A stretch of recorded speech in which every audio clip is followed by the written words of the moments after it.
Hello guys, welcome back to my channel. My name is Zion Boss. If today is your first time seeing this channel, please don't forget to subscribe and also turn on the notification bell for new uploads. Landlord and his wife don't disfigure tenant's face because of quit notice. Nothing person no go see for Lagos. According to her, the landlord and his wife disfaced her because of the refusal to vacate his apartment in Ikorodu, Lagos State. It was gathered that Mary and her family got a quick notice from the landlord.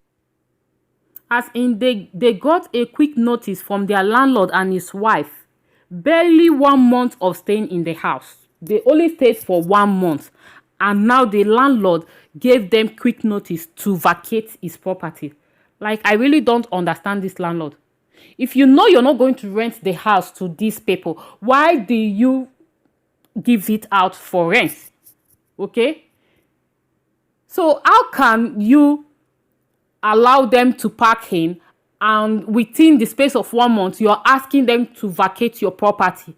There is something I'm not understanding here. That means the quick notice, like how long will it be for them to park out? On a normal ground, if a tenant enters a house for like 2 years, when the tenant refuses to pay his or her rent, during the time you're giving the person that quick notice, if you don't want that tenant in your house anymore, you have to give the person, that's your tenant, the space of 3 months to vacate your property. But this one is quite different. You allow them pay the rent, they enter the house, and within 1 month, you are asking them to pack out. So how long was the quick notice? And the worst part of it is that the landlord refused to refund their money. In this case, he refused to refund their money. That means the payment that was made to him. As a landlord, since you're no longer interested in giving your house for rent after 1 month, you're supposed to give them back their money now. I wrong for a year?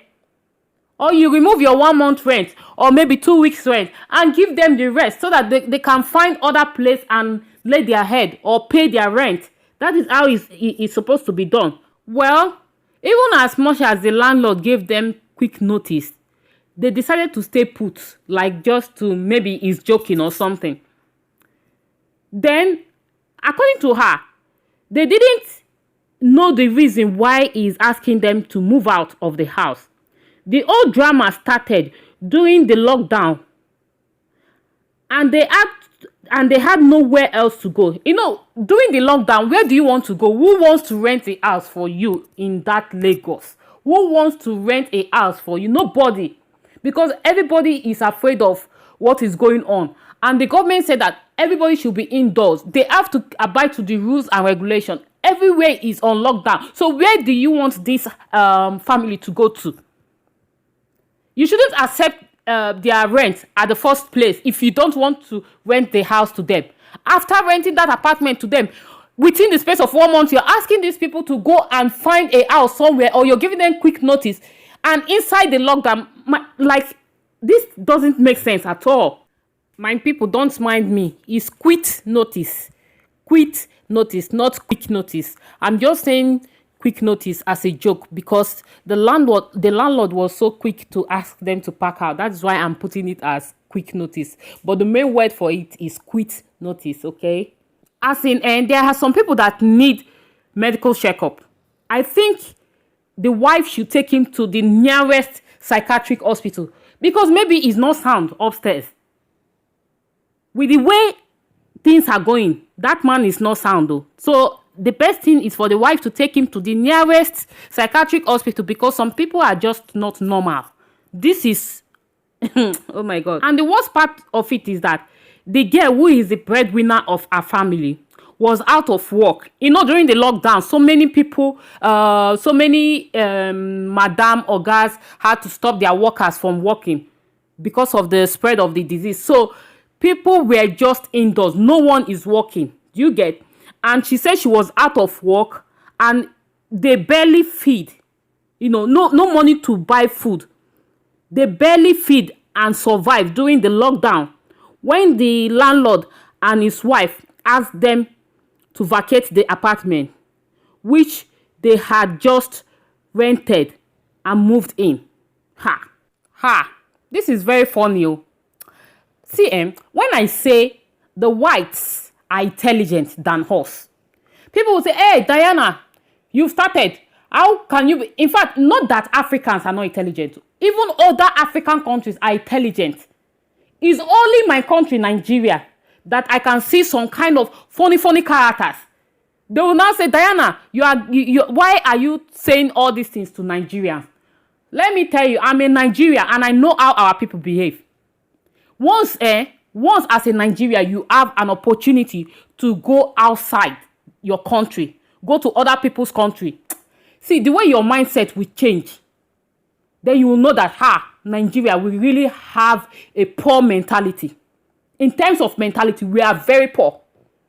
In terms of money, we are one of the richest in the world.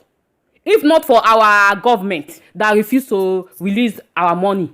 You understand? But in terms of mentality, Nigerians are poor. Because if you come to abroad, you see the way they behave, and if you see the way they respect people, how I wish Nigerians will respect their own. How can you ask a family to pack out during the lockdown, and when you know that they barely feed and the breadwinner of the family can't even go to work because of the restriction that everybody should stay at home? Now listen, it didn't end there. The landlord and his wife determined that the family must leave their apartment as soon as possible during lockdown. So for them, refusal of leaving the apartment, because where would they go to now? Where do you want them to go? Even the bus that will carry them or the taxi is not even available because government asked everybody to stay at home, right? So what the landlord and his wife did was 매번 야야야야야 불러 널 야야야야 내 맘을 고백하려고 타이밍만 보는 나 그런 나를 넌 보며 왜 그러냐고 묻네 너 때문에 to disconnect their power supply. Abba, hi, my country Nigeria, what a mentality. Plugging the apartment into permanent darkness. They had to, that means they made these people stay in darkness. So for the family not to, like, for peace to reign as a family, and they don't want to talk since it's not their apartment, they have to use their generator. And you know how it means as a Nigerian, you don't work, you barely feed, and you'll be burning generator. I mean, you'll be burning fuel every day. Do you know how much it takes? Because for you disconnecting their light alone, Seth, you've already made things worse. Let's assume that government said we can only go to the market twice a week. Do you know that last year it got to a point when government actually asked us to go to market only twice in a week? So let's assume that it's happening now. And since you've disconnected their light, maybe these people might want to go to the market to buy so many foodstuffs in order for them to stock in their fridge, in their freezer or something. And you disconnected their light like this. Abba. And where would they even have the money to buy the fuel? That is the problem, when they can barely feed. Okay? As if disconnecting their power supply wasn't enough, the landlord also disconnected the water supply to the apartment. It was at that point the girl's husband had to ask the landlord to refund part of their rent if he truly wants them to leave the apartment or his house. In fact, and the reason he asked them to vacate his apartment is still not clear to them. So she said one day, as she went outside to take water from her bowl close to the window to prepare food for her family, and as she was returning to her apartment. She saw a landlord suddenly appeared and held her hand from behind. And his wife used something and they did this to her and other parts of her body. Now, wow. She said she spent 2 weeks at the hospital. In fact, it was a miracle she survived it. Well, this is all I have for you. If you haven't subscribed to my channel, please do so by clicking that subscribe button. I'll be seeing you on my next video. I still remain your girl, Diane Boss. Bye-bye. From Diane Boss TV.